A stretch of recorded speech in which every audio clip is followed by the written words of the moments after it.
Aria's eyes snapped open to silk sheets she'd never touched before, a massive four-poster bed she'd never seen, and a throbbing, burning sensation on her neck that made her blood run cold. When her trembling fingers touched the mark, she knew with absolute certainty, someone had claimed her. And she had no memory of saying yes.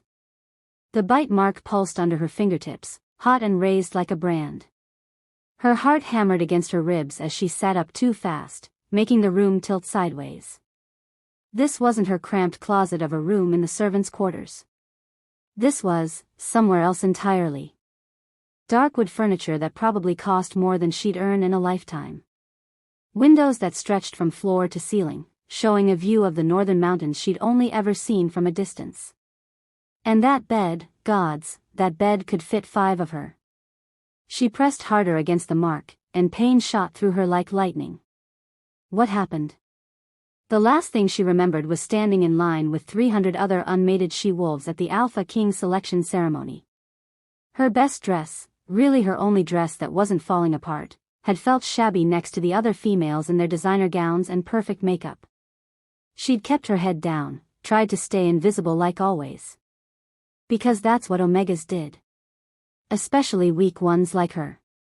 You really think you have a chance? Becca had sneered as they'd waited. The Beta's daughter had made Aria's life hell since they were children. The Alpha King would rather stay unmated than settle for something like you. Aria hadn't even wanted to be there. But attendance was mandatory for every unmated female over 18. The Alpha King needed a mate to solidify his rule, and every pack in the territory had sent their eligible wolves. She'd just been trying to survive the day without anyone noticing her. Then she'd caught his scent. Pine and winter storms and something dark and wild that had no name. It had hit her like a physical blow, stealing the breath from her lungs. Her wolf, the small, timid creature that barely ever made itself known, had suddenly surged forward with a strength that shocked her. Mate. No. That couldn't be right. Omegas didn't get fated mates, especially not her. She was nobody. Nothing. The wolf everyone forgot existed until they needed someone to blame for something. But her wolf hadn't cared about logic. It had pulled her forward, making her look up for the first time all day. And there he was. Alpha King Damian Blackwood. 6.5 feet of pure, lethal power. Dark hair that looked like he'd run his hands through it too many times. Eyes that could freeze you where you stood. A face that belonged on ancient coins, all hard edges and sharp angles. He'd been scanning the crowd with obvious boredom, fulfilling his duty just like the rest of them. Then their eyes met. She'd watched his entire body go rigid. Watched those cold silver eyes go wide with something she couldn't name. Shock, maybe. Or horror. The mate bond had snapped into place with enough force to buckle her knees. Too much. Too intense. Like every emotion she'd ever felt in her life hitting her all at once. His anger, his desire, his absolute fury at the bond, it all poured into her through a connection she didn't know how to block. The last thing she remembered was falling forward. And his arms catching her as the world went black. Now she was here. In his chambers. With his mark burning on her neck. You're awake. Aria jerked so hard she nearly fell off the bed. Her head whipped toward the voice, and there he was. Alpha King Damian stood in the doorway like an avenging angel, all controlled power and barely contained rage. He'd changed from the formal suit he'd worn at the ceremony. Now he wore dark pants and a black shirt with the sleeves rolled up, showing forearms corded with muscle. He looked at her the way you'd look at a problem you didn't want to solve. How long? Her voice came out scratchy, broken. She cleared her throat and tried again. How long was I unconscious? 12 hours. He moved into the room with that predator's grace all alphas had. But his was different. More controlled. More dangerous. You fainted at the ceremony yesterday afternoon. Yesterday. She'd lost an entire day. Aria's hand pressed against the mark again. You bit me. It wasn't a question, but he answered anyway. Yes. I didn't consent to this. Something flickered across his face. There and gone so fast she almost missed it. You were dying. The words hung in the air between them. What? She stared at him, searching for any sign he was lying. But Alpha Kings didn't lie. They didn't have to. When you fainted, your heart stopped. He said it so matter-of-factly, like he was discussing the weather. But his hands had curled into fists at his sides. The pack physician said you were experiencing mate bond shock. Your Omega couldn't handle the strength of the connection. Arya felt the blood drain from her face. Mate bond shock was rare, usually only happening when the power difference between mates was enormous. When one wolf was so much stronger than the other that the bond itself became toxic. So you bit me to save my life? She heard the disbelief in her own voice. The bite forced your wolf to accept the bond. To adapt. His jaw was so tight she could see the muscle ticking. It was the only option. The only option was to mark me without my permission? The only option was to keep you breathing. He took another step closer, and she caught his scent again. Her wolf whimpered, wanting to go to him. Wanting to nuzzle into that claiming bite and accept it. She told her wolf to shut up. You could have let me die. The words were out before she could stop them. His eyes flashed with something wild. No. I couldn't. The way he said it made her chest hurt. Like he'd tried. Like he'd wanted to. Like some part of him had stood there while she was dying and actually considered letting her go. You're angry I'm your mate. She said it quietly, but she knew he heard her. Alphas heard everything. I'm angry the fates paired me with someone who can barely survive being in the same room as me. He practically spat the words.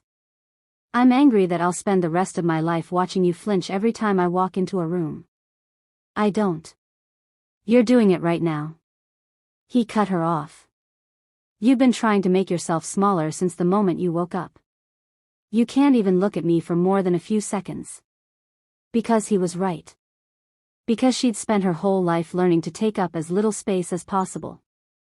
Because looking directly at an alpha, any alpha, let alone the Alpha King, went against every survival instinct she had.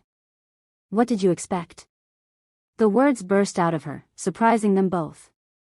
You're the Alpha King. I'm Omega trash that everyone steps on. You think I don't know what this looks like? What everyone's going to say? I don't care what anyone says. Well, I do. Her voice cracked. I'm the one who has to live with everyone knowing I'm not good enough for you. That you got stuck with the weakest wolf in the territory because the fates have a sick sense of humor. Silence fell between them like a blade. When he spoke again, his voice had gone dangerously soft. Is that what you think? That you're not good enough? It's what I know. She finally forced herself to look at him directly, holding his gaze even though everything in her screamed to look away. It's what everyone knows. Including you. Something shifted in his expression. The anger was still there, but now there was something else underneath it. Something that looked almost like pain. Get some rest, he said abruptly. The pack physician will be here in an hour to check on you. He turned to leave, and Arya knew she should let him go. Should keep her mouth shut and be grateful she was alive, even if she had no idea why someone had wanted her dead in the first place. But she'd never been good at doing what she should. You said the bite was necessary to save my life. Her voice stopped him at the door. But you didn't say why my life needed saving. What happened while I was unconscious? His hand gripped the doorframe so hard she heard the wood crack. That, he said without turning around, is what I'm trying to figure out. Then he was gone, leaving Arya alone with a claiming mark she didn't remember accepting, a mate who wished she didn't exist, and the terrifying knowledge that someone had apparently tried to kill her. And nobody knew why. Wanting to see what would happen next, subscribe to this channel to get to listen to more of our upcoming exciting stories. Click on the subscribe button now. Thank you. Chapter 2.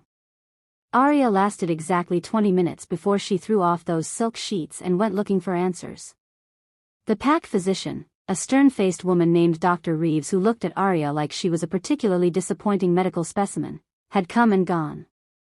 She'd poked and prodded, muttered things about miraculous recovery and shouldn't be possible, then left with instructions for Arya to rest. Rest. Like she could sleep not knowing why someone wanted her dead. She'd tried exploring the chambers, hoping to find Damien and demand the truth. But the rooms were enormous, connecting one to another like some kind of royal maze.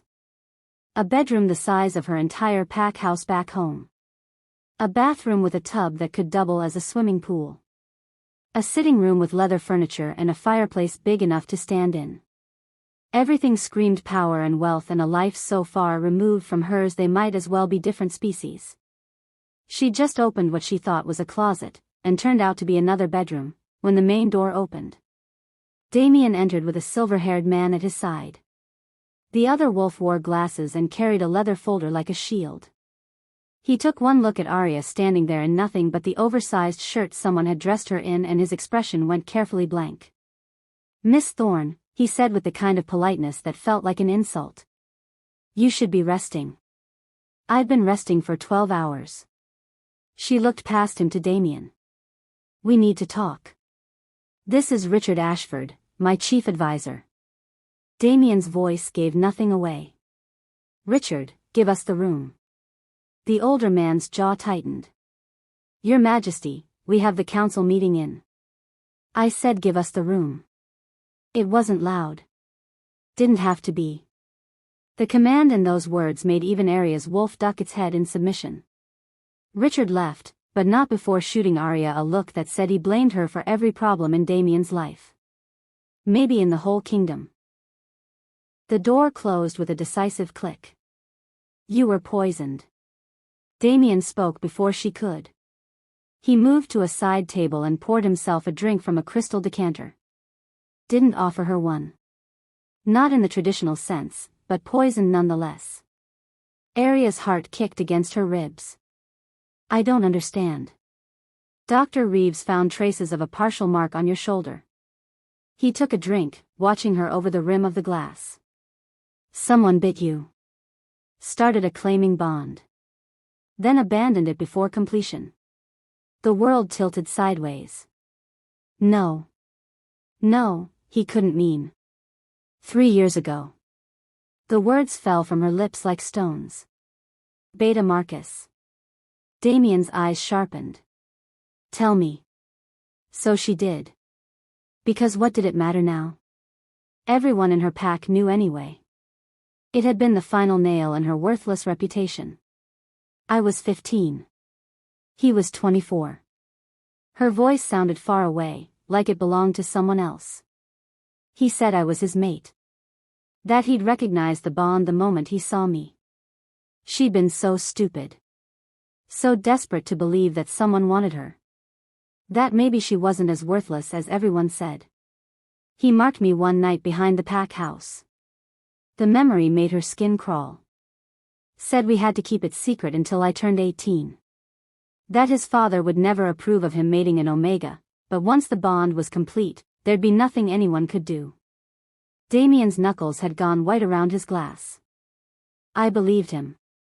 God, she'd been such a fool. For 3 years, I kept his secret. Let him tell me when to meet him, when to stay away. He'd touch the mark sometimes, just enough to keep it active. Keep me hoping. "What happened when you turned 18? Arya's laugh came out broken. "He announced his engagement to the Alpha's daughter. Told everyone the mark on me was just a youthful mistake, and that it would fade on its own." She met Damien's eyes. Except it didn't fade. It just sat there, half-formed. Rotting. Son of a bitch. Damien set his glass down so hard she was surprised it didn't shatter. An incomplete bond is a death sentence. He had to have known that. I don't think he cared. She wrapped her arms around herself. Omegas die young anyway. Everyone expected me to just fade away eventually. But you didn't. No. She lifted her chin. I was too stubborn to die just because some beta decided I wasn't worth finishing what he started. Something flickered in Damien's expression. Almost like respect. But it was gone before she could be sure. The incomplete bond was poisoning you slowly, he said. Eating away at your wolf from the inside. When our mate bond snapped into place, your body tried to accept two claims at once. The conflict stopped your heart. Arya felt the pieces clicking together. So you bit me to override Marcus's mark. I bit you because you were dying in my arms and it was the only way to save you. His voice had gone rough. A true mate's claim supersedes all others. The moment I marked you, Marcus's bond shattered. She should feel relieved. Grateful, even. But all she felt was cold. So you're stuck with me because some beta tried to kill me 3 years ago. She watched his face. That must make you furious. What makes me furious, he said quietly, is that someone allowed this to happen. That your pack knew you carried a partial mark and did nothing. That they let you suffer for 3 years because you were just an Omega. The way he said it made something crack in her chest. Don't. She held up a hand. Don't pretend you care. You made it clear you're not happy about this bond any more than I am. I never said. You didn't have to. She pushed past him toward the door. I heard what you told your advisor. That the fates cursed you with the weakest wolf in the kingdom. Damien went absolutely still. You were listening. I was trying to find you. Guess I found more than I bargained for. She reached for the door handle. Don't worry. I'll figure out a way to reject the bond and get out of your life. His hand slammed against the door above her head, caging her in. She could feel the heat of him at her back, smell that pine and winter storm scent that made her wolf whimper. You can't reject a king's claim, he said softly. Too softly. The penalty is execution. Arya's blood turned to ice. She turned slowly, finding herself trapped between the door and his body. You're joking. Royal law. A king's mate bond is sacred. Breaking it is considered treason against the crown. His eyes were mercury silver and completely serious. You reject this bond, and you die. So I'm your prisoner. The words tasted like ash. Trapped in a bond neither of us wants because the alternative is death. The alternative is you walking away and getting yourself killed. He leaned closer, and she felt the bite mark on her neck pulse with heat. There are worse fates than being queen. Name one. A knock at the door interrupted whatever he'd been about to say. He pulled back, and Arya immediately missed his warmth. Hated herself for missing it. Enter, Damien commanded. Richard returned, looking even more pinched than before. Your Majesty, the council is assembled. They're demanding to meet the new queen. Tell them. With respect, sir, you can't put this off. Richard's voice dropped. Lady Celeste has already filed a formal challenge. Arya watched Damien's jaw turn to granite. She wouldn't dare. She dared. Richard glanced at Arya, and she saw something almost like pity in his eyes. She's claiming that an Omega cannot fulfill the duties of queen. That Miss Thorne's weakness puts the entire kingdom at risk. Lady Celeste can go to hell. Lady Celeste, Richard continued as if Damien hadn't spoken, is the daughter of the Northern Alpha Prime and your former. He trailed off delicately. His former lover, Arya finished. Because of course. Of course Damien had a beautiful, powerful ex who was everything Arya wasn't. Richard's silence was answer enough. The challenge is formal, the advisor continued. Which means Miss Thorne must appear before the council within 24 hours or forfeit her claim to the title. Arya isn't forfeiting anything, Damien growled. I'm standing right here, Arya snapped. Stop talking about me like I'm not in the room. Both men looked at her. Richard with surprise. Damien with something that might have been approval. What happens if I forfeit? She asked Richard directly. Miss Thorne, I don't think. What? happens. Richard adjusted his glasses. If you forfeit your claim as queen, the royal bond remains, but you lose all title and protection. You'd essentially be a kept woman. The Alpha King's maiden name only. And if I accept the challenge? Then you face Lady Celeste before the council. Richard's expression said he thought she was insane to even consider it. You'd have to prove you're worthy of being queen. How? Tests of strength, wisdom, and leadership. Damien's voice had gone hard. It's archaic and barbaric, and you're not doing it. Arya turned to face him fully. Don't I get a say in this?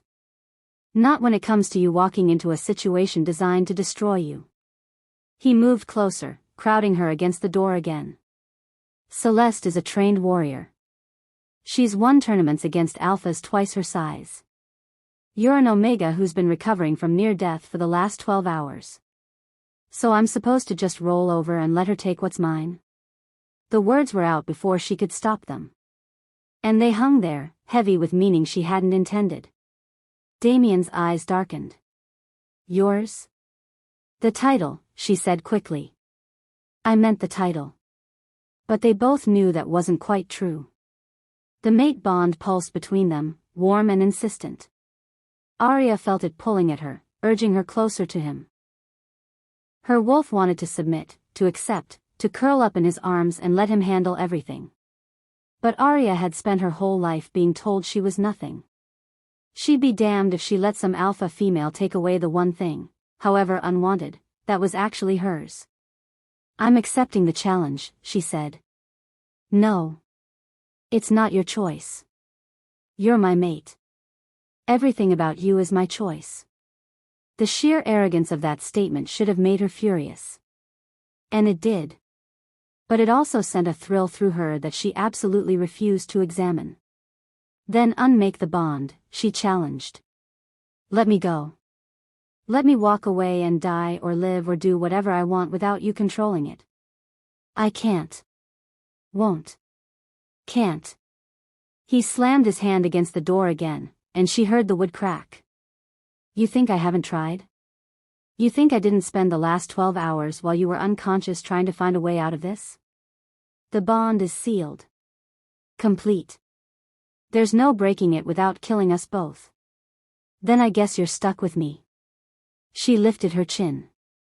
And I'm accepting Lady Celeste's challenge. You'll lose. Probably. She'll humiliate you in front of the entire council. Most likely. You could get seriously hurt. I've been hurt before. She held his gaze. At least this time I'll be fighting back. Something in his expression shifted. The anger was still there, but underneath it was something else. Something that looked almost like pride. You're insane, he said. I'm an Omega who survived 3 years with a partial mark slowly killing me.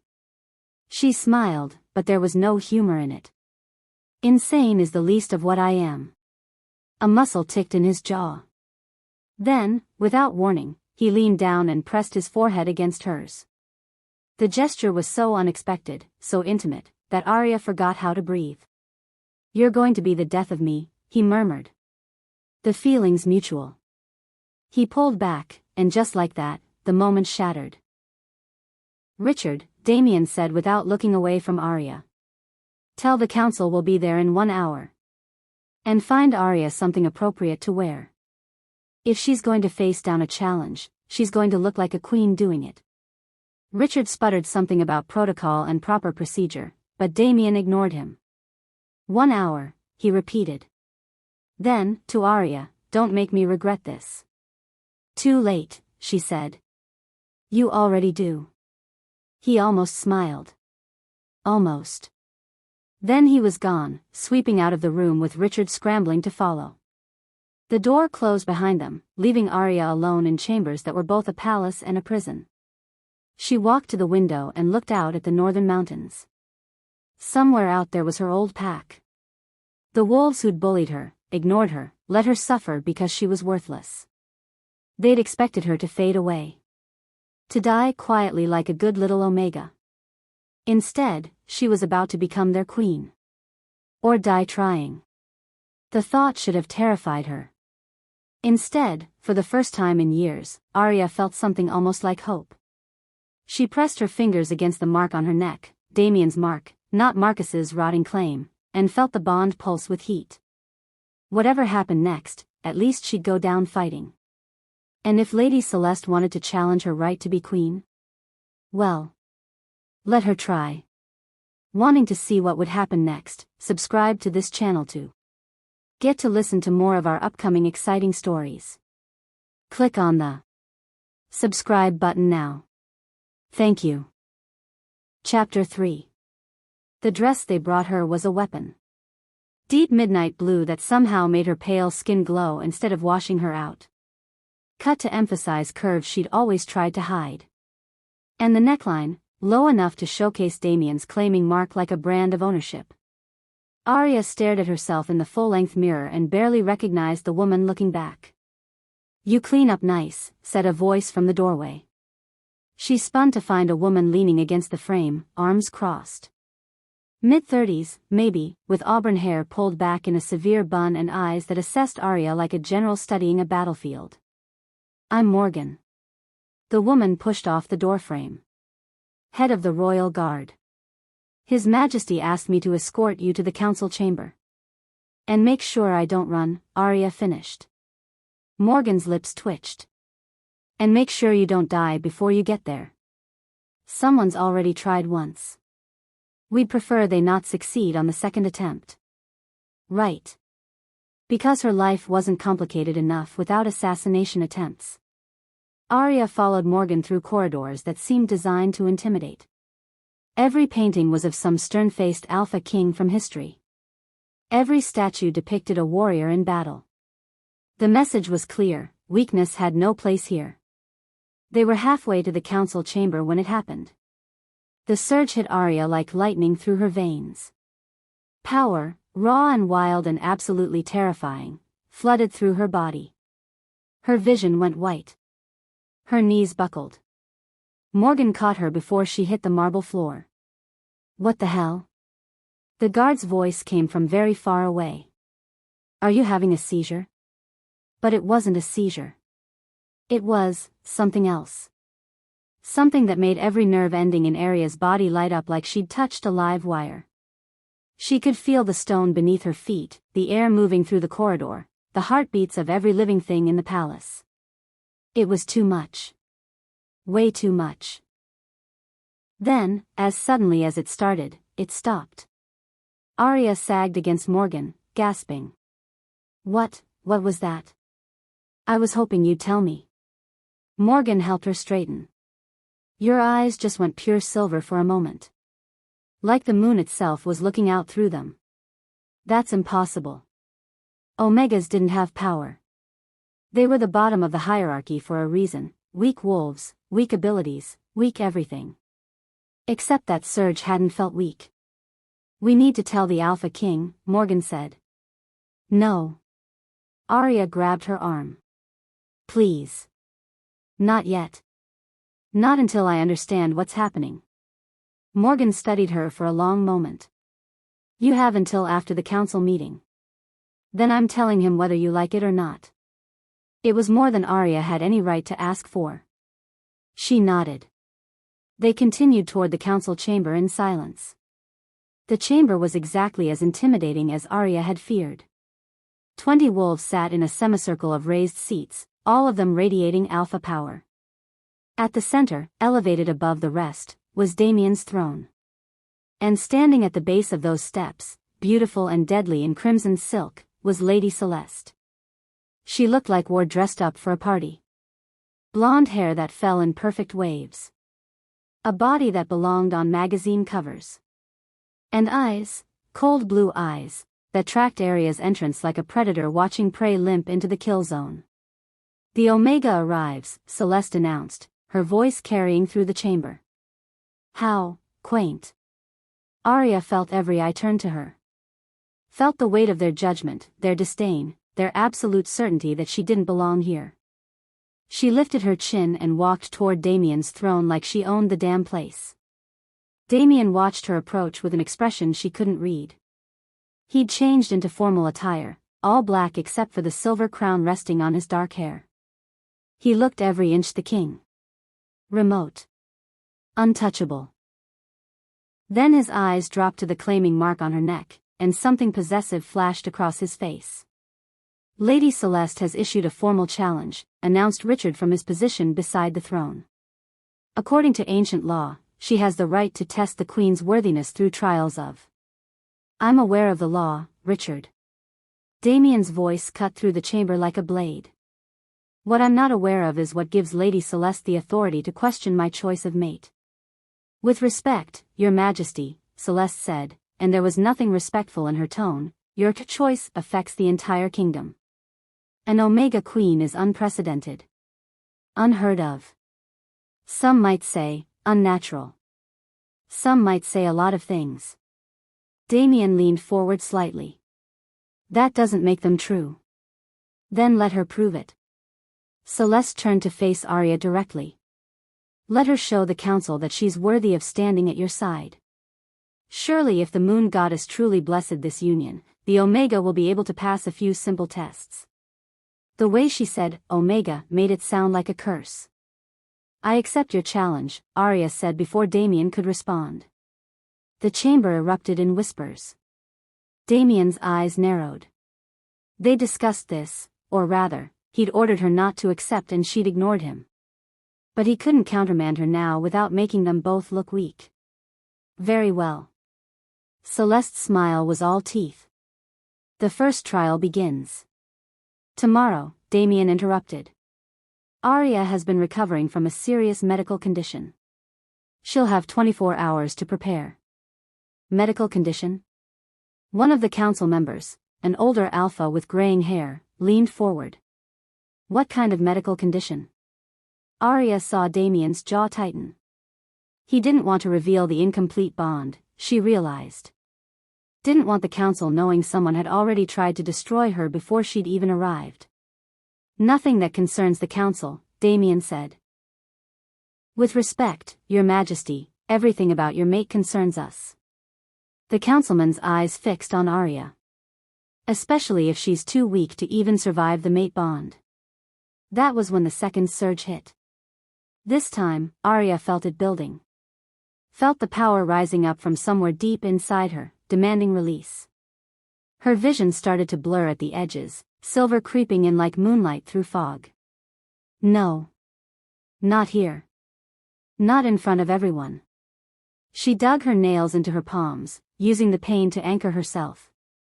The power responded, pulling back like a wild animal she'd somehow leashed. But not before every wolf in the chamber felt it. The change in the room was instant. Alphas sat up straighter. Heads turned. And Celeste's confident smile faltered for just a moment. What was that? The gray-haired councilman demanded. I don't know what you're talking about, Arya lied. Don't insult our intelligence.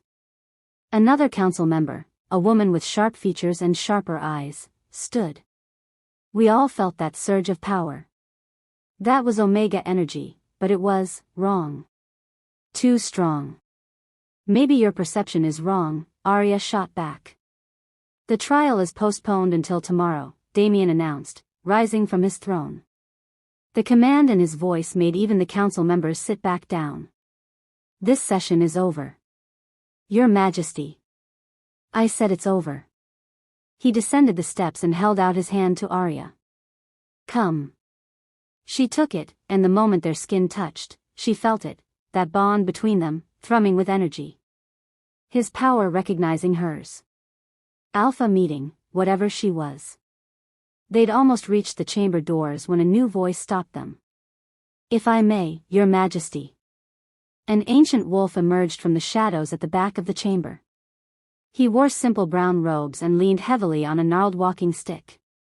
But his eyes were sharp as broken glass. Elder Thomas. Damien inclined his head with genuine respect. I didn't realize you were attending. I wasn't planning to. The old wolf's gaze fixed on Arya. Until I felt that. Felt what? Arya asked, though she was pretty sure she knew. The awakening. Elder Thomas moved closer, his steps slow but steady. Tell me, child, have you been experiencing surges of power?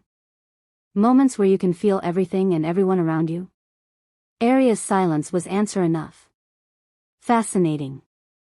The elder circled her slowly. And the mark on your shoulder, the partial bond that was killing you. When did it appear? 3 years ago. Arya glanced at Damien, who looked as confused as she felt. Why does that matter? Because 3 years ago, you turned 18. Elder Thomas stopped in front of her. The age when bloodline abilities typically manifest. I don't have bloodline abilities.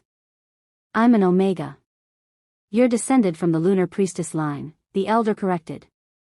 The last of them, unless I'm very much mistaken. The chamber went absolutely silent. That's impossible, Celeste said. The Lunar Priestesses died out centuries ago. They were murdered, Elder Thomas corrected. Systematically hunted down and destroyed by alphas who feared their power. The priestesses were Omegas who could channel the moon goddess's energy directly. They could see the future, influence the bond between mates, even command alphas to submit to their will. Arya felt the blood drain from her face. You're saying I'm a lunar priestess. Or you would be, if your abilities hadn't been suppressed. The elder turned to address the council. The partial mark on her shoulder, it wasn't just poisoning her body. It was actively suppressing her power. Keeping it locked away so it couldn't awaken. Why would someone do that? Damien's voice had gone dangerously quiet. Because a lunar priestess is the only Omega powerful enough to truly rule as queen. Elder Thomas met Damien's eyes. Someone didn't want that to happen. Damien's office was a war room masquerading as a study. Maps covered one wall. Reports and files stacked on every surface. And in the center, a massive desk where Damien now sat, his laptop open, going through records with the intensity of a man hunting prey. Arya paced. She'd been pacing for the last 30 minutes while Damien pulled up everything he could find about Beta Marcus. Marcus Kane, Damien read from the screen. Beta of the Silvermoon Pack. Age 27. Engaged to Alpha Donovan's daughter, Kara. He looked up. Large deposit into his account 3 years ago. $50,000. Source unknown. Someone paid him to mark me. Arya's stomach turned. To poison me before my powers could awaken. That's exactly what happened. Morgan stood by the door, arms crossed. She'd insisted on being present for this conversation. The question is who paid him. And who's still trying to finish the job, Damien added grimly. He'd filled Morgan in on Elder Thomas's revelation. About the Lunar Priestess bloodline, about the suppression, about everything. The guard had taken it with the calm of someone used to impossible situations. Celeste is the obvious suspect, Morgan said. She has motive, she wanted to be queen. She has means, her family has connections everywhere. And she certainly has opportunity. It's not Celeste. Damien's voice was certain. How can you be sure? Because she challenges directly. Always has. He pulled up another file. When Celeste wants something, she takes it head on. Poisoning and assassination aren't her style. People change, Arya said quietly. Not that much. Damien's eyes met hers. Trust me. I know her. This isn't her. The jealousy that flared in Arya's chest was completely unreasonable. And completely undeniable. So if not Celeste, then who? She forced herself to focus. Who else benefits from me being dead? Anyone who wants the royal line to remain pure alpha bloodlines. Morgan moved to study the maps. Which, unfortunately, is about half the kingdom. We need to find whoever paid Marcus. Damien stood, closing his laptop with decisive click. And we need to keep Arya alive long enough to do it. I can protect myself, Arya started. Can you? Damien moved around the desk toward her. Can you control that power that's been waking up inside you? Because from where I stood, it looked like you could barely hold it back. He wasn't wrong. The surges were getting stronger. More frequent. And she had no idea what to do with them. Elder Thomas can teach you, Damien continued. Help you understand what you are and how to use it. And if I don't want to use it? The words burst out before she could stop them. If I just want to be normal? You stopped being normal the moment the moon goddess gave you that bloodline. His hand came up to cup her cheek, and the touch sent warmth flooding through her. And the moment she made you mine. The possessiveness in that last word should have annoyed her. Instead, it made something deep in her chest purr with satisfaction. Before either of them could say anything else, the door burst open. Richard stumbled in, his face pale. Your Majesty. There's been an incident. Damien's hand dropped from Arya's face. What kind of incident? A maid just collapsed in the kitchen. She was preparing Miss Thorne's dinner. Richard's voice shook slightly. She's dead, Your Majesty. Poisoned. The room went cold. Someone put poison in my food, Arya said slowly. And the maid died testing it. Damien's expression had gone absolutely lethal. Get Dr. Reeves down there. I want to know exactly what kind of poison and where it came from. And lock down the kitchen, no one in or out without my explicit permission.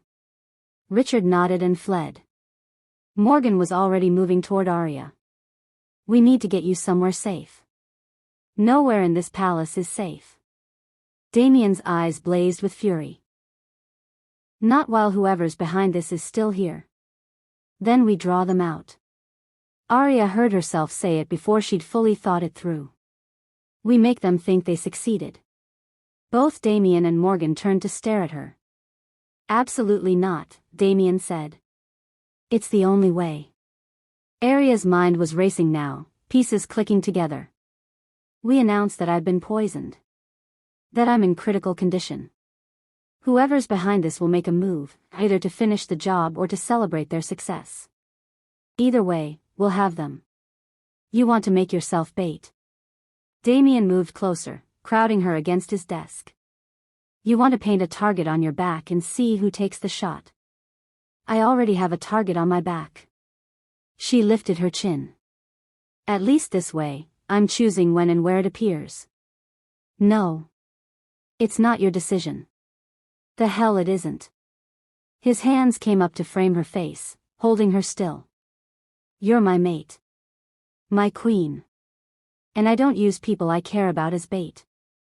The words hung in the air between them. You care about me? Arya's voice came out smaller than she'd intended. Damien's jaw tightened. Don't read into it. Kind of hard not to when you just said it in front of witnesses. Morgan cleared her throat. I can step outside if. Stay. Damien didn't look away from Arya. We're doing this by the book. Extra guards on Arya at all times. I want the kitchen staff interrogated. And I want a list of everyone who's entered the palace in the last 48 hours. And Lady Celeste?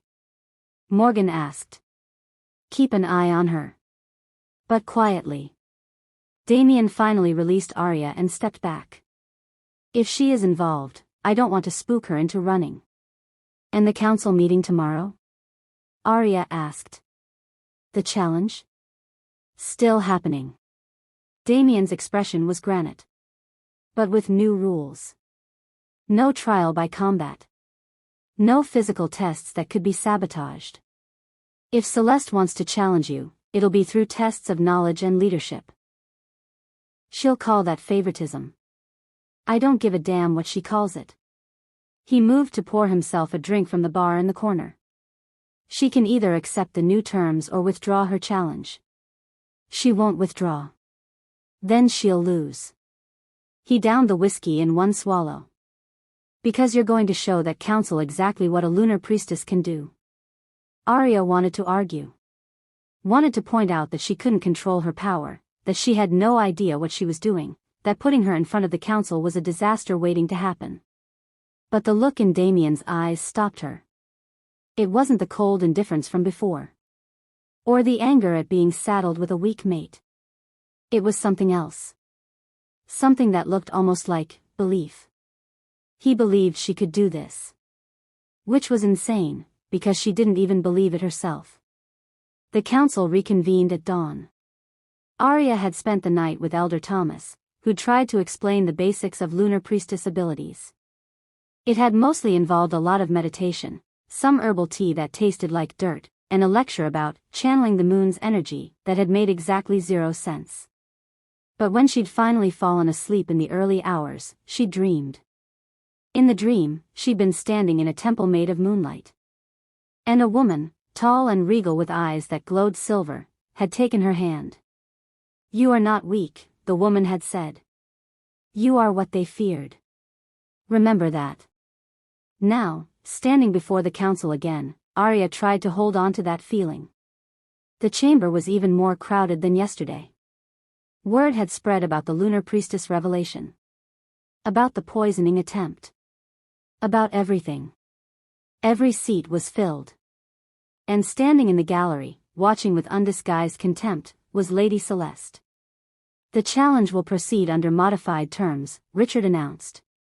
"Lady Celeste will present 3 scenarios requiring judgment and wisdom. Miss Thorne will provide her solutions. The council will determine if her answers demonstrate the qualities necessary in a queen. And if I find the new terms unacceptable?" Celeste's voice rang out. "Then you withdraw your challenge," Damien said from his throne. His voice left no room for argument. "Those are your options." For a moment, Arya thought Celeste would refuse. Would storm out rather than accept the changed rules.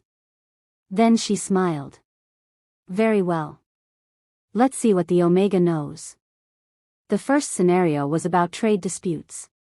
Arya answered carefully, drawing on her years of watching pack politics play out.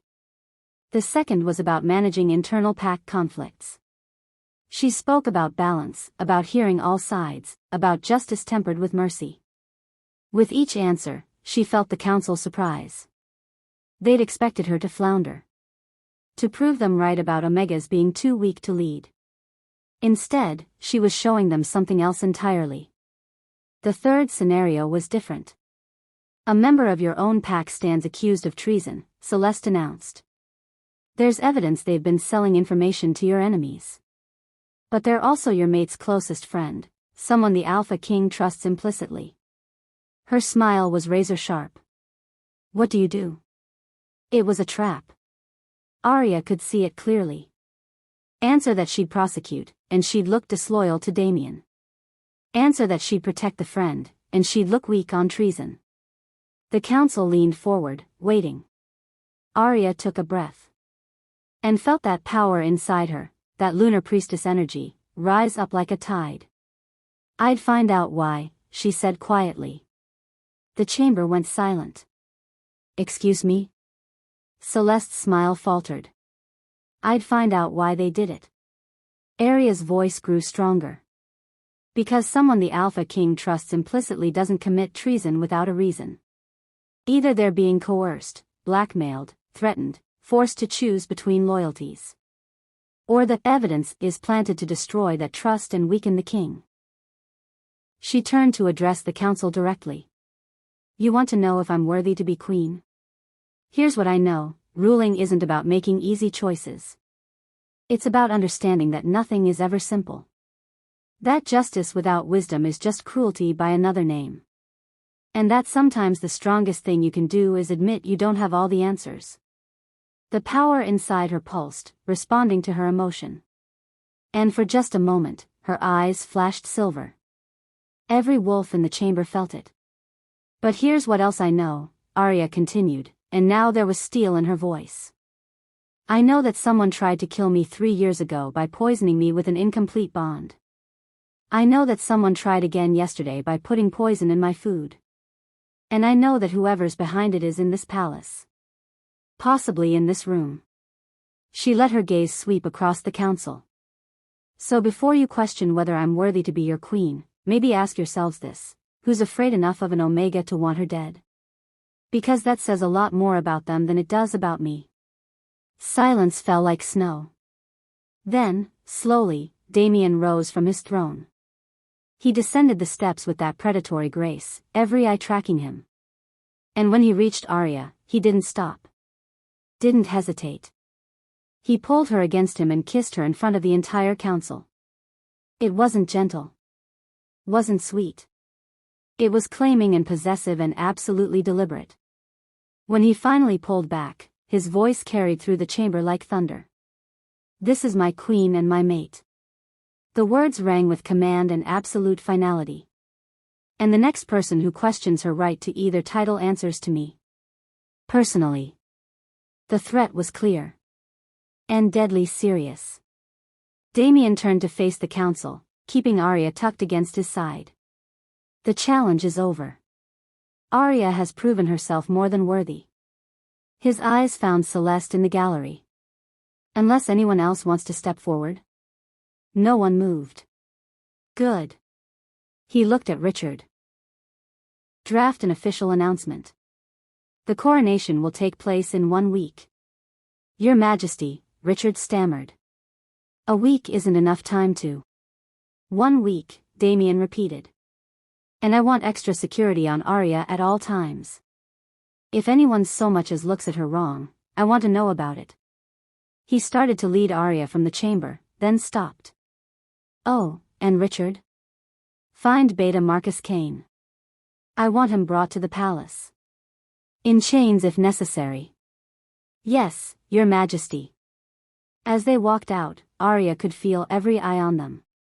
Could feel the weight of what had just happened. Damien had just publicly claimed her. Defended her. Called her his queen with a ferocity that left no room for doubt. And somewhere in this palace, whoever wanted her dead was now going to be even more desperate. But as Damien's hand tightened on hers, Arya realized something. She wasn't afraid anymore. Let them come. She was done running. If you're still listening to this story up to this point, why don't you subscribe to this channel to continue getting impactful daily stories like this? We would be most grateful if you can do that to help boost this video to reach everyone. Thank you. Chapter 4. The power hit Arya at breakfast. One moment she was picking at her eggs, under the watchful eyes of 3 guards Damien had assigned to her, and the next, she was drowning in emotion that wasn't hers. Fear from the young maid pouring coffee. Resentment from the guard by the door. And something darker from the chef who'd prepared the meal, a twisted satisfaction that tasted like poison on her tongue. Arya's fork clattered to her plate. Stop. Everyone froze. You. She pointed at the chef without looking up, her eyes squeezed shut against the onslaught of feelings flooding through her. What did you put in this food? Nothing, my lady. But his voice carried the acrid taste of lies. Arya could feel it, thick and oily and wrong. You're lying. She opened her eyes, and the world had gone strange. Silver threads connected every person in the room to her, pulsing with their emotions like visible heartbeats. Tell me the truth. The words came out layered with power. Command and compulsion woven together. The chef's face went slack.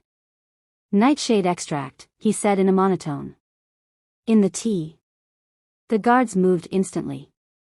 2 grabbed the chef while the 3rd swept the entire breakfast service off the table, sending porcelain crashing to the floor. Arya barely noticed. She was too busy trying to breathe through the sensations still pouring into her. She could feel everyone in the palace. Hundreds of wolves, their emotions bleeding into hers like watercolors running together. Joy and anger and grief and desire and fear and... too much. It was too much.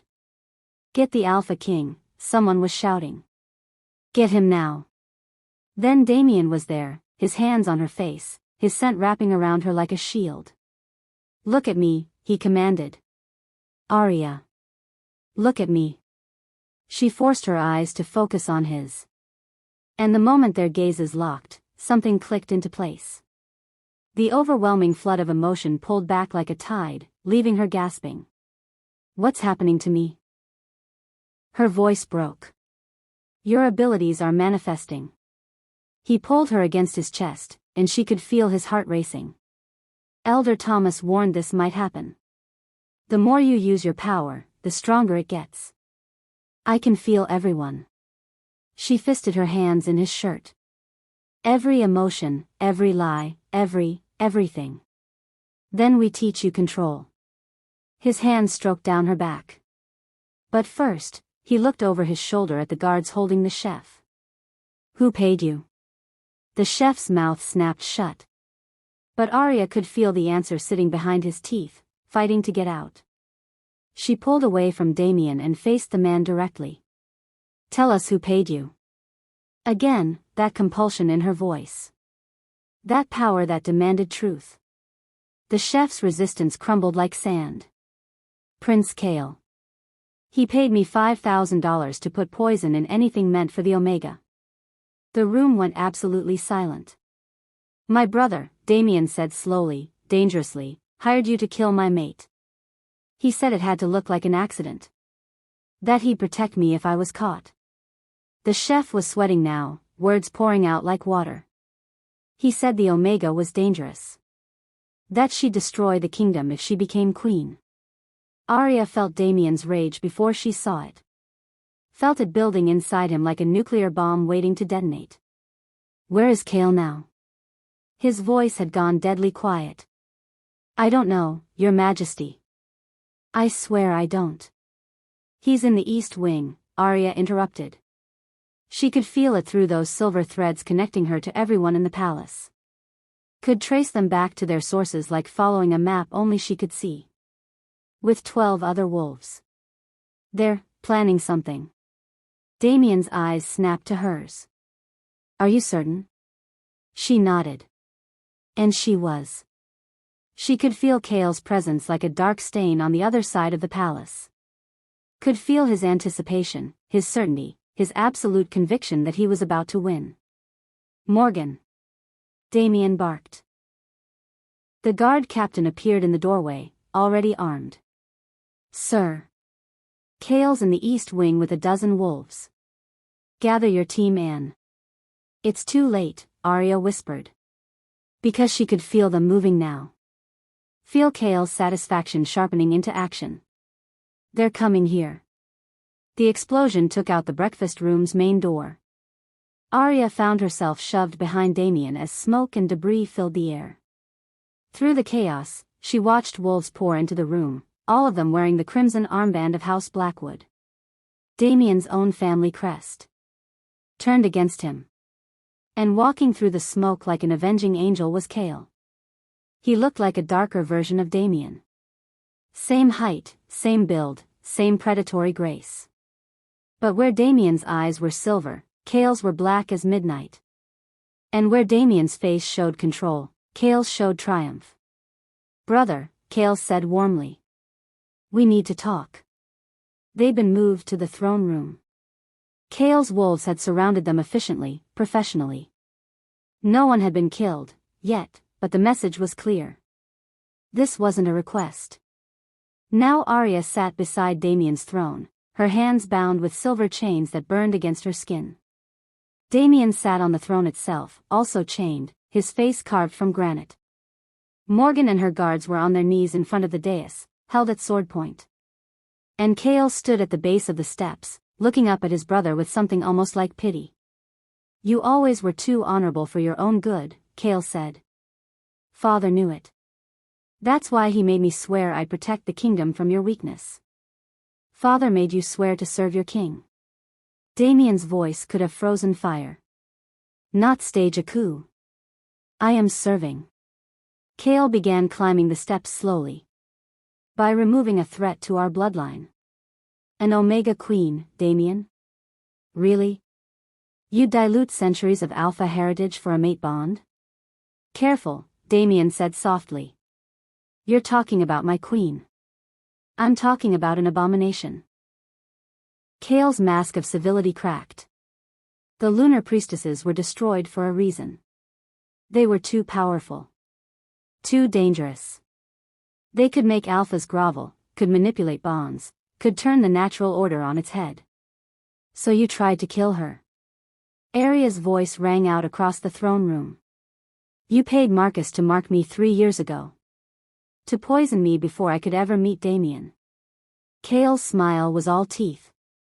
Very good. Yes, I had visions, you see.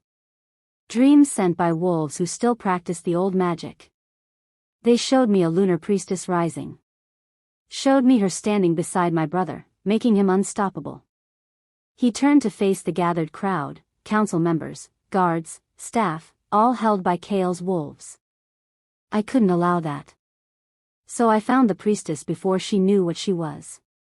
Had her marked by a beta fool who thought he was getting paid for a simple job. The incomplete bond should have killed her slowly. Quietly. But it didn't, Arya said. Her power was rising again, that silver sight showing her the threads connecting Kale to his wolves.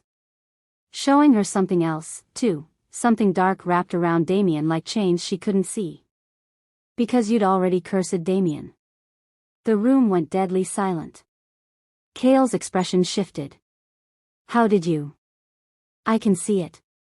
Arya stood despite her chains. There's a curse wrapped around him. Old magic. Death magic. Any mate he claimed was supposed to die. She turned to look at Damien, and her heart cracked at the understanding in his eyes. You knew. You knew there was a curse. I suspected. Damien's voice was rough. 3 years ago, I met a she-wolf at a summit. Felt the mate bonds snap into place. Within a week, she was dead. Heart failure, the doctor said. That was me, Kale said almost cheerfully. Took me months to find a witch willing to cast it. Cost me a fortune. But it was worth it to ensure you'd never have a mate to strengthen your reign. You killed an innocent woman. Morgan's voice shook with rage. I killed a liability. Kale shrugged. Just like I tried to kill this one. But somehow, impossibly, she survived both the partial mark and the curse. His eyes fixed on Arya with something like fascination. Your lunar priestess blood is stronger than I anticipated. It countered the death magic. Broke through the poison. You should be dead 3 times over. Sorry to disappoint, Arya said flatly. Oh, you won't for much longer. Kale pulled out a knife, and silver light glinted along its edge. Because I'm done playing games. He moved faster than thought, crossing the distance between them in a blur. Arya felt rather than saw Damien surge against his chains, roaring with fury. But Kale wasn't going for her. He pressed the silver blade against Damien's throat hard enough to draw blood. Here's what's going to happen, Kale announced to the room. Damien is going to abdicate. He's going to renounce his claim to the throne and name me king. And then he's going to take his little Omega mate and leave this kingdom forever. And if I refuse? Damien's voice was steady despite the blade at his throat. Then I kill her in front of you. Kale gestured to Arya. Slowly. Painfully. And you get to watch your mate die knowing you could have saved her. Don't. Arya strained against her chains. Damien, don't you dare. If I abdicate, you let her live? Damien interrupted. You let her go free? You have my word as a Blackwood. Kale's smile was vicious. Leave the kingdom and never return, and I'll let the Omega live out her days in obscurity. No. Arya shouted. Don't do this. Don't give up everything for you? Damien's eyes met hers across the throne room. I'd give up anything for you. The silver threads connecting them pulsed with his absolute certainty. His devotion. His love. Even if he'd never said the words out loud. Damien, please. Damien Blackwood, Alpha King of the Northern Territory, he began. Stop. The command in Arya's voice shook the throne room's foundations. Power exploded from her like a shockwave. The silver chains binding her hands shattered. Every wolf in the room dropped to their knees except for Damien and Kale. And Arya's eyes blazed pure silver as she stepped forward. You want to know what a lunar priestess can do? Her voice echoed with something ancient and terrible. Let me show you. She raised her hands, and those invisible threads connecting her to everyone became visible, silver lines of pure moonlight stretching from her fingertips to every wolf in the palace. I can feel every bond in this room. Every connection between souls. She focused on Chaol. Including the lies you're wrapped in. What are you? You said you were protecting the kingdom. Arya's power surged, pulling at the threads around Chaol. But that's not why you did this. Show them. Show them the real reason. I don't know what you're talking about. Show them. The compulsion in her voice was absolute. Undeniable. And suddenly, images poured from Chaol's mind into the room itself, visible to everyone watching. Memories made manifest by lunar priestess power. They saw Chaol as a child, watching his father praise Damian. Saw the jealousy eating at him. They saw him as a teenager, learning his father had chosen Damian to inherit despite Chaol being older. They saw him years later, meeting with other wolves who thought the kingdom should be ruled by the strongest, not the eldest. Planning. Plotting. And they saw the curse being cast. Saw Chaol smile as the witch promised that any mate Damian claimed would die within days. You didn't do this for the kingdom, Arya said, her voice ringing with power and condemnation. You did it because you couldn't stand being second. Because you've spent your entire life in Damian's shadow and you thought removing his mate would weaken him enough for you to take everything he had. So what if I did? Chaol snarled, abandoning all pretense. I'm stronger. More ruthless. A better king than he could ever be. Then prove it. Arya took another step forward. I challenge you to Luna's judgment. The throne room erupted in gasps and whispers. You can't, Chaol said. That rite hasn't been performed in centuries. Because there haven't been any lunar priestesses in centuries. Arya felt the power flowing through her, ancient and certain. But I'm standing here now. And I'm invoking the oldest law of our kind, the law that says when truth is in question, the moon goddess herself will judge. Arya, no. Damian had finally broken free of his own chains. Luna's judgment is a death rite. One of you dies. I know. She didn't look away from Chaol. But it's the only way to prove what he is. The only way to show everyone that he's been lying since the beginning. You'll die, Chaol said. But there was uncertainty in his eyes now. You're an Omega. Weak. Untrained. Even with your priestess blood, you can't accept the challenge or be named a coward in front of your own wolves. Arya's voice cut through his protests. Those are your choices. For a long moment, Chaol said nothing. Then his smile returned, sharp and cruel. Fine. I accept your challenge. He spread his arms wide. Let the moon goddess judge between us. When you're dead, maybe my brother will finally understand that mercy is weakness. No. Damian moved to stand beside Arya, his presence solid and strong. If you're doing this, I'm standing with you. You can't interfere in Luna's judgment, Chaol said. The rite forbids it. I'm not interfering. Damian took Arya's hand. But I'm not leaving her side either. Let the goddess strike me down if she has a problem with that. Arya felt tears prick her eyes. Felt the bond between them blaze with his absolute certainty, his unwavering support. Together then, she whispered. Always, he replied. Elder Thomas pushed through the crowd, his ancient face grave. If you're truly invoking Luna's judgment, you'll need a witness. Someone to speak the words of binding. Will you? Arya asked. The old wolf studied her for a long moment. Then he nodded. I will. Though I pray the goddess shows mercy on us all. He moved to the center of the throne room and began chanting in a language Arya didn't recognize. Old words. Power words. Words that made the air itself shimmer with magic. The throne room's windows exploded inward as moonlight poured in, impossible moonlight, since it was barely noon. But the light was undeniable, silver and pure and absolutely divine. It coalesced into a column in the center of the room, and within that light, a figure began to form. A woman. Tall and regal, with eyes that held all the stars in the sky. Power radiated from her like heat from a forge. The moon goddess herself. Every wolf in the room dropped to their knees. Even Damien bowed his head in respect. Only Arya remained standing, held upright by the same power flowing through her veins. "You have called for judgment," the goddess said, her voice echoing from everywhere and nowhere. "State your accusation, priestess." Arya's voice shook but held. "Prince Kael Blackwood stands accused of murder, conspiracy, and treason against the rightful Alpha King.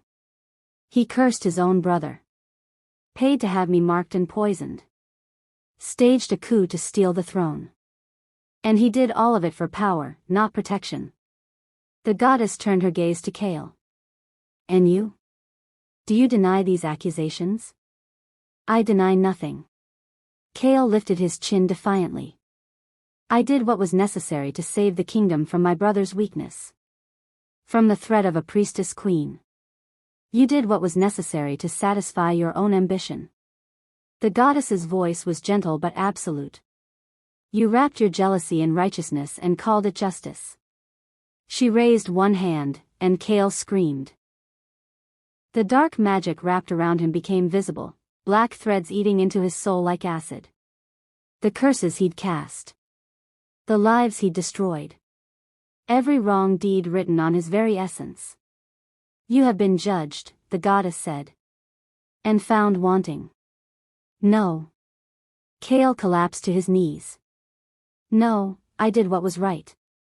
I protected the pack from nothing but your own inadequacy." The goddess turned away from him, dismissing him entirely. "Your wolves are released from their oaths to you. Your claim to House Blackwood is revoked.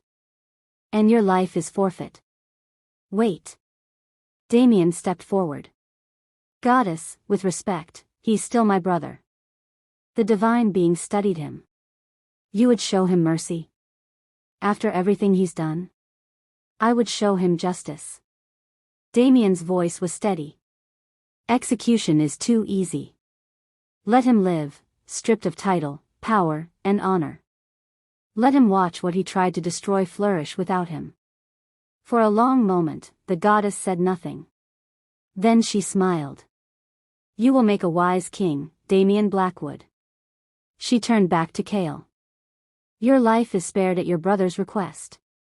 But you are cast out, from your family, from your pack, from your kingdom. You will bear a mark that brands you oathbreaker, and no pack will take you in. This is your sentence." She raised her hand again, and Kael screamed as a mark burned itself onto his forehead, a broken chain, visible even after the light faded. "As for you, priestess." The goddess moved toward Arya, and every instinct screamed at her to run. "You have done well. Better than I hoped when I chose you for this path." "You chose me?" Arya's voice came out small. "The lunar priestess bloodline has always been mine to guide. And you are the strongest I have seen in centuries." The goddess reached out and touched Arya's cheek. "Your children will be powerful. Your legacy will reshape the kingdom. And your mate," she glanced at Damien. "He will be the king who brings balance between Alpha and Omega. Between power and wisdom." She began to fade, the moonlight dimming. "Wait," Arya called. "What about the curse? The one on Damien? Already broken." The goddess's smile was radiant. "It shattered the moment you claimed him in return. True love always breaks curses, priestess. Remember that." Then she was gone, taking the impossible moonlight with her. The throne room remained silent for 3 full heartbeats. Then Damien pulled Arya into his arms and kissed her like she was the only real thing in his world. And maybe she was. When they finally broke apart, Kael was being dragged away by guards. His wolves had surrendered, looking lost without their leader. And the council members were staring at Arya with something that looked almost like awe. "Well," Elder Thomas said dryly. "I suppose that settles the question of whether an Omega can be queen." Arya laughed. actually laughed. Because it was that or cry, and she'd done enough crying. Guess it does, she said. Damien tucked her against his side, and she felt his relief through their bond. His joy. His absolute certainty that she was his and he was hers and nothing would ever come between them again. Your Majesty, Richard approached cautiously. There's still the matter of the coronation. And the formal investigation into Prince Kael's conspirators. And the trade agreements that can all wait until tomorrow. Damien cut him off. Right now, I'm taking my mate somewhere private and reminding her exactly why she agreed to put up with me. I never agreed, Arya pointed out. You bit me while I was unconscious, remember? Details. He swept her up into his arms, making her yelp. Besides, you're stuck with me now. The moon goddess said so. As he carried her from the throne room, past bowing council members and stunned guards and one grinning elder Thomas, Arya let herself relax for the first time since waking up in his chambers. She was the weakest Omega in the kingdom. And the most powerful lunar priestess in centuries. She was going to be queen. And she'd just been blessed by the moon goddess herself. It was insane. Impossible. But as Damien's lips found hers again, Arya decided she didn't care. Some things were worth the impossible. Some things, like the Alpha King currently carrying her toward their chambers with very clear intentions, were worth everything. If you're still listening to this story up to this point, why don't you subscribe to this channel to continue getting impactful daily stories like this? We would be most grateful if you can do that to help boost this video to reach everyone. Thank you. Chapter 5. The bedroom door had barely closed behind them when Damien set Arya on her feet and kissed her again. Deeper this time. Slower. Like he had all the time in the world and intended to use every second of it memorizing the taste of her. We should talk about what just happened, Arya managed between kisses. Later. His mouth moved to her neck, right over the claiming mark that had started all of this. Much later. She wanted to agree. Wanted to lose herself in the heat building between them, in the mate bond that sang through her veins like music. But something was wrong. That silver sight, the one that showed her emotional threads and hidden truths, kept flickering. And every time it did, she saw something that shouldn't be there. A shadow. Dark and ancient. Wrapped around Damien's heart like a fist. Wait. She pushed against his chest. Damien, wait. He pulled back immediately, concern replacing desire. What is it? Did I hurt you? No. It's... She pressed her hand against his chest, feeling his heart race beneath her palm. The curse. The one Kael put on you. The goddess said it was broken, but I can still see it. Damien's expression went carefully neutral. You can see curses now? I can see everything now. And it was true. Ever since Luna's judgment, her power had been different. Stronger. Like something fundamental had changed in her very essence. And there's something still wrapped around your heart. Dark magic that's been there so long it's almost part of you. She watched his jaw tighten. The goddess said. The goddess said the curse was broken. But breaking something isn't the same as removing it. Arya's eyes blazed silver as she let her power rise. The death magic is still there. Dormant now, but not gone. It's waiting. Waiting for what? For you to be happy. The truth hit her like ice water. That's how Kael designed it. The curse triggers when you finally find peace. When you think you're safe. When you love someone enough to let your guard down. Damien's face went pale. Then we can't. Don't. Arya cut him off. Don't you dare say we can't be together. Not after everything. If being with you triggers the curse. Then we remove the curse. She pressed both hands against his chest now, power flowing through her fingertips. I'm not just any Omega anymore, Damien. The goddess called me the strongest priestess in centuries. If I can break Kael's hold, I can break this too. Arya, if you're wrong. I'm not. She met his eyes. Trust me. Please. For a long moment, he said nothing. Then he covered her hands with his own. Always, he said quietly. Arya closed her eyes and let her power dive deep. Past skin and bone, past the physical entirely. Down into the spiritual essence of him, the part that was pure alpha, pure Damien, pure mate. And there it was. The curse wrapped around his heart like barbed wire. Chaol's magic, twisted and dark, designed to activate the moment Damien's happiness reached a certain threshold. The moment he truly, completely loved someone. It would have killed him. And whoever he loved with him. You bastard, Arya whispered, fury building. You absolute bastard. She could feel Chaol's signature on the curse. Could trace it back to the moment it was cast, Damien kneeling in a witch's circle, thinking he was being cleansed of some minor hex. Not knowing his own brother had paid for his death.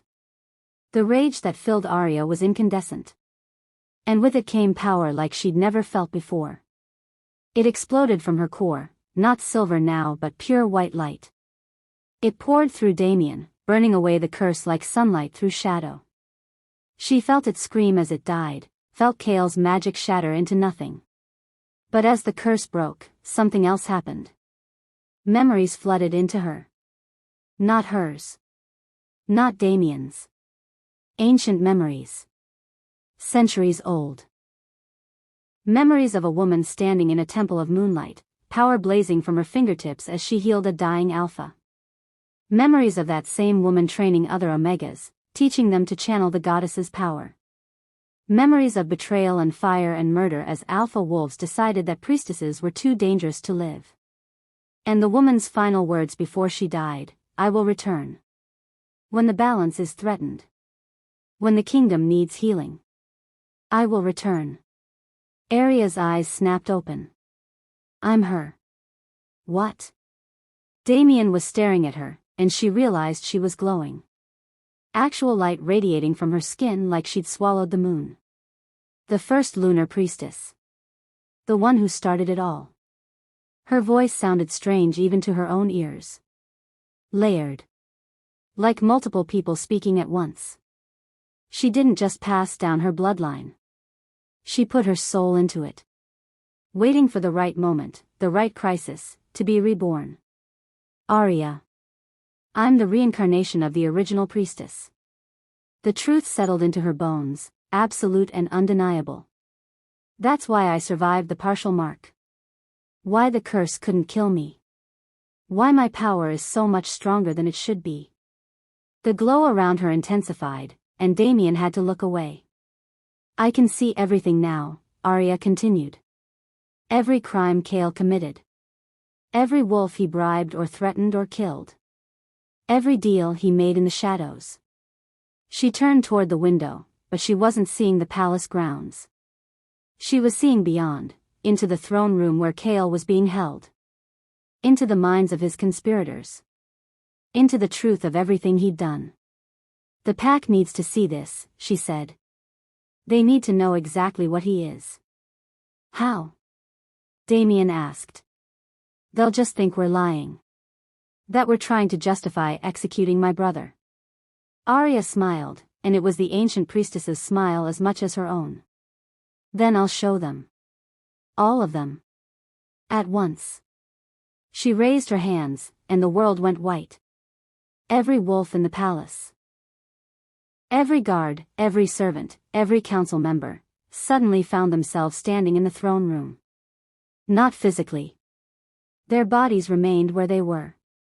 But their consciousness, their awareness, had been pulled to this one space. What's happening? Someone shouted. The Omega, another voice answered. She's doing this. Arya stood in the center of the throne room, glowing with divine light.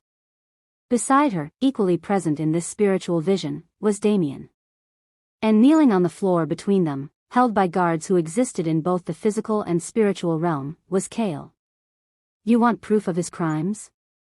Arya's voice echoed through every mind present. Then witness.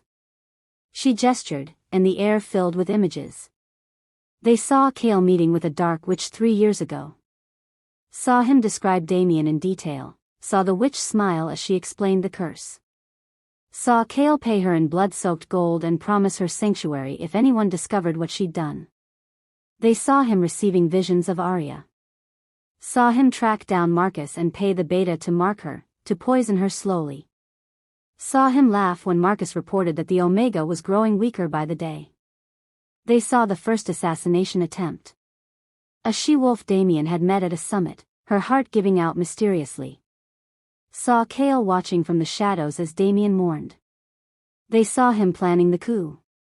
Recruiting wolves who thought alphas should rule alone, who feared Omega power, who believed strength meant cruelty. And they saw his final plan, to let Damien abdicate, then hunt him down and kill him anyway. Because Chaol had never intended to let his brother live. The images faded, leaving stunned silence in their wake. These are lies, Chaol snarled. Tricks and manipulation from an Omega who can no longer lie in the presence of the moon goddess's reborn priestess, Elder Thomas interrupted.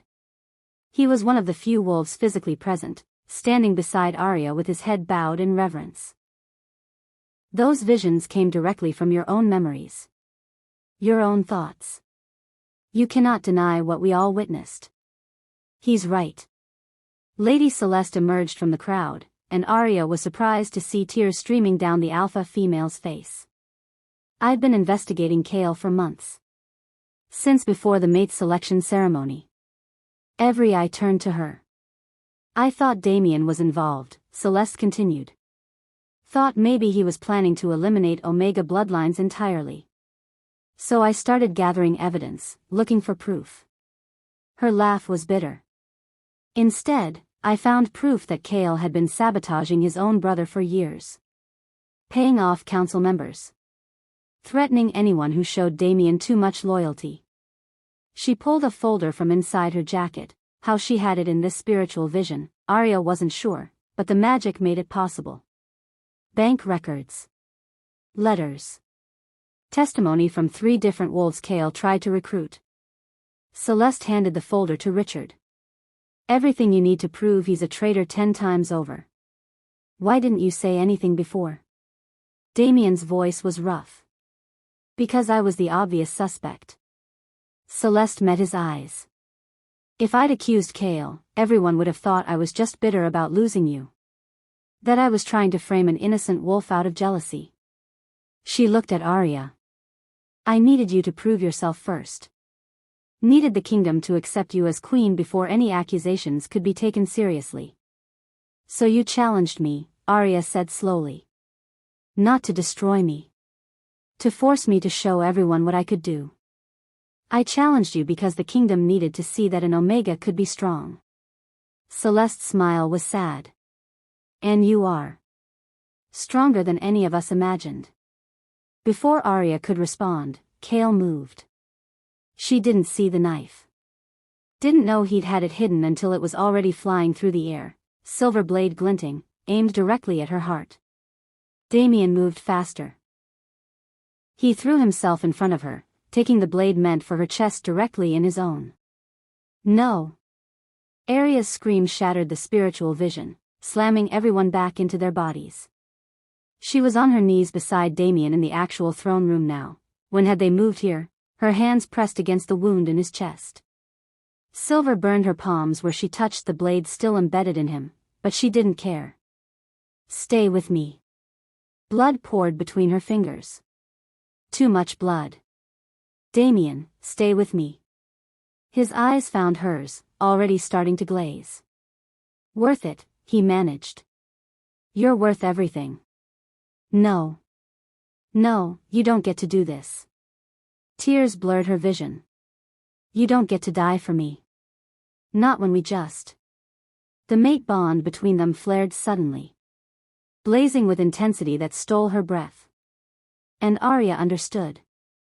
The bond had been partial before. Strong, yes. Real, certainly. But not complete. Not fully sealed. Because they'd never chosen it. Not really. Damien had marked her to save her life. She'd accepted it to survive. But now, with him dying in her arms, everything changed. She chose him. Completely. Absolutely. Not because the goddess said they were mates. Not because of duty or necessity or survival. Because she loved him. And the moment that choice crystallized in her heart, the bond completed itself. Power erupted from Arya like a supernova. Not just priestess magic now. Something more. Something that came from the bond itself, Alpha and Omega power combined, balanced, perfect. Her hands glowed as she pressed them against Damien's chest. The silver blade melted away under her touch. And the wound, fatal, impossible, began to close. She could feel his life force through the bond. Could feel it flickering like a candle in the wind. So she poured her own life into him, shared her strength through their connection. "Come back to me," she whispered. "Please. I finally figured out I love you. You can't leave before I say it." His heartbeat strengthened under her palms. The color returned to his face. And his eyes opened, clear and bright and absolutely astonished. "You love me?" he asked. Arya laughed through her tears. "That's what you focus on?" "You were dying." Was being the operative word. He sat up, and the crowd gathered around them gasped. The wound was completely healed, not even a scar remained. "And you said you love me. Don't let it go to your head." Too late. He pulled her against him, and she felt his heart beating strong and steady. "Say it again. I love you, you impossible Alpha." She kissed him fiercely. "And if you ever take a knife from me again, I'll kill you myself." Noted. His hand came up to cup her face. "I love you too." In case that wasn't obvious. The bond between them pulsed with warmth and certainty. And through it, Arya felt something new, his alpha power flowing into her even as her omega healing flowed into him. A perfect circuit.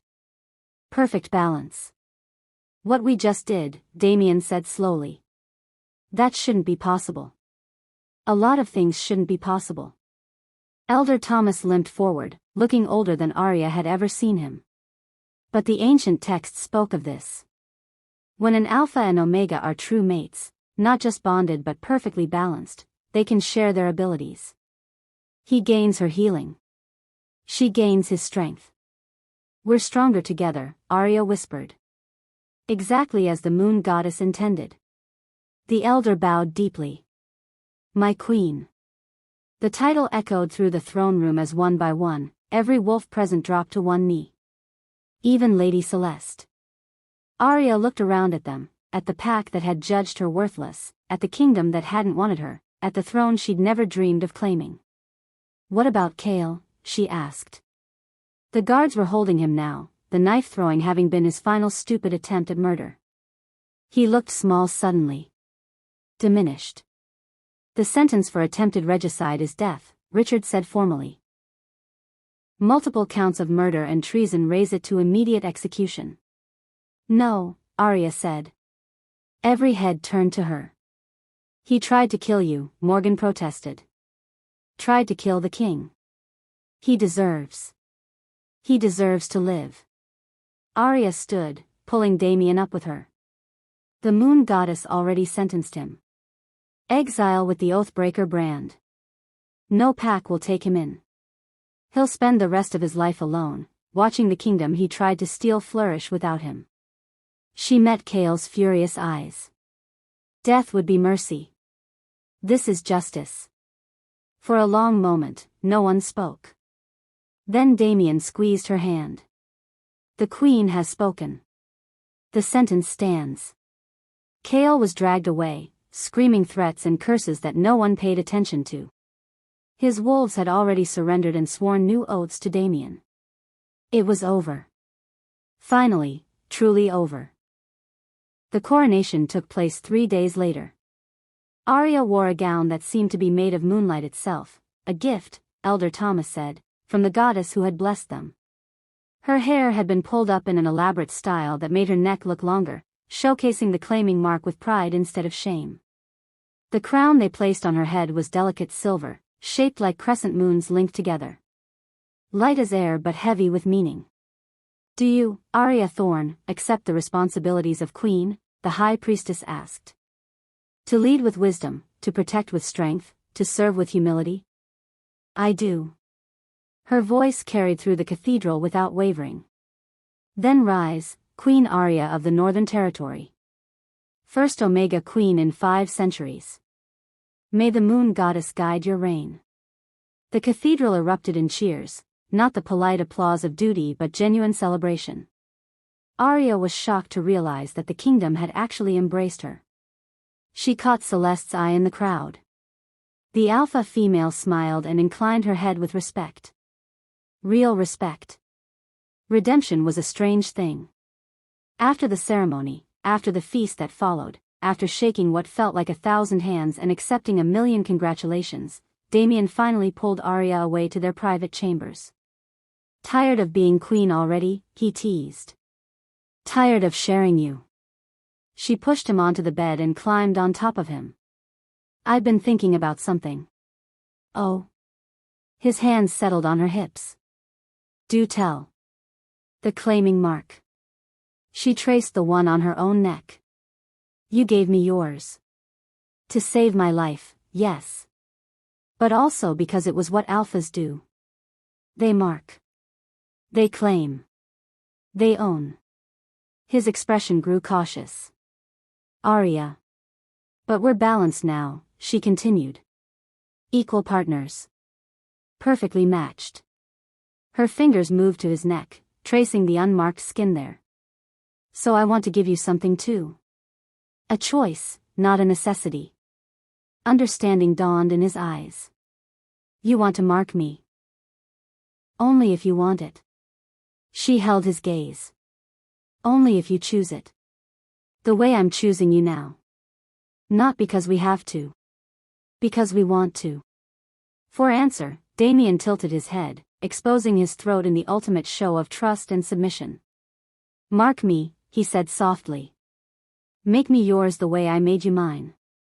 Arya leaned down and kissed the spot where neck met shoulder. Then she let her canines extend and bit down. The effect was immediate and overwhelming. The bond between them blazed with new intensity as her mark settled into his skin. His alpha power surged through her. Her omega healing flooded into him. And for the first time, they were truly, completely equal. When she pulled back, her mark gleamed silver on his skin, a perfect mirror to the one he'd given her. "Now everyone will know," she whispered. "That the Alpha King belongs to his queen just as much as she belongs to him. I belonged to you since the moment you fainted into my arms." He rolled them over, pinning her beneath him. "I was just too stubborn to admit it. And now?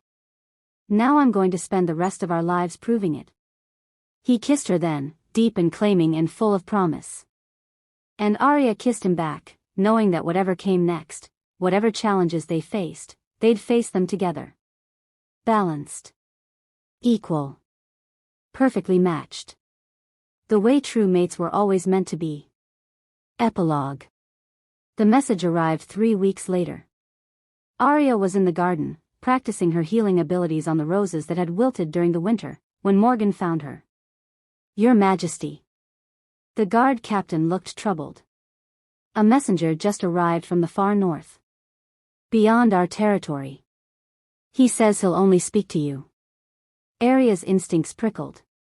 "Did he say what it's about?" "No. But he's carrying this." Morgan held out a sealed envelope. The wax bore a symbol Arya had never seen before, a full moon with what looked like ancient runes circling it. She broke the seal and read. "To the reborn priestess. Your awakening has been felt across all territories. The ancient bloodlines recognize their sister's return. 500 years ago, before your first incarnation was murdered, a pact was made between the lunar priestesses and the northern pacts. A promise that when the priestesses returned, old debts would be honored and old alliances renewed. We come to fulfill that pact. Expect us at the next full moon. The Northern Council." Arya's hands shook as she lowered the letter. Your Majesty? Morgan asked. Is everything all right? I don't know. Arya looked toward the mountains that bordered their kingdom to the north. But I think we're about to find out just how much bigger this story really is. Behind her, Damien emerged from the palace, drawn by the concern he felt through their bond. What's wrong? He asked. Arya handed him the letter and watched his expression darken as he read. The Northern Territories, he said slowly. They're coming here. Apparently I made promises 500 years ago. Arya tried to smile. Any idea what an ancient pact between priestesses and northern pacts might involve? Nothing good. Damien pulled her against his side. The northern pacts don't acknowledge our authority. They've been independent for centuries. If they're reaching out now, then something's changed. Arya looked at the letter again. Something big enough to bring them out of isolation. We'll deal with it. Damien kissed her temple. Whatever it is. Together. Together, Arya agreed. But as she stared at the northern mountains, she couldn't shake the feeling that their story, the one that had started with a bite and ended with a crown, was really just the beginning. The real challenges were still coming. And they'd be here by the next full moon. The end. Thank you for watching this video. Subscribe, like and share this video to continue listening to this type of story daily and also, to appreciate this community too. I would like to hear your wonderful opinion about this story. Please comment below.